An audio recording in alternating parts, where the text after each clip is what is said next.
I think you're not talking about the absolute crisis of credibility that we as consumers have felt so terribly betrayed by the SABC, by top English-speaking newspapers, all of which have been captured, and to start again, to have faith and a sense of confidence in what you're producing.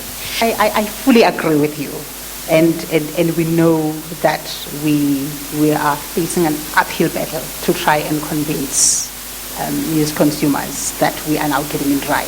It's a huge battle for us. But there's one thing that we know. Ethical conduct in journalism is a competitive advantage. That we know. And we need to go back there and fix things. But to come and make an announcement that we have now changed, it's not going to convince you. You need to see that in the quality of the journalism that we produce. Yeah. I think different news consumers have different habits. I have to agree, ma'am, that credibility is definitely an issue that we need to address across the board. It's not just the SABC.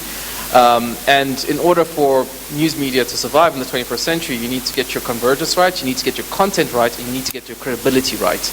And only then can you actually see any progress. And in terms of just the content itself, going back to your question, Francis, is there a hunger for investigative journalism, or is it clickbait stuff?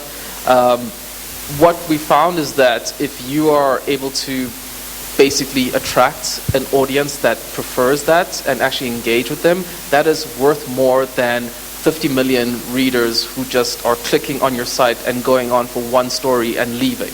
If you get those people to come over and over again, and that's only contingent on providing them with good content, that's, whether it's investigative journalism or explainer journalism, climate change journalism, that's what creates that really engaged audience that is key in this digital era. So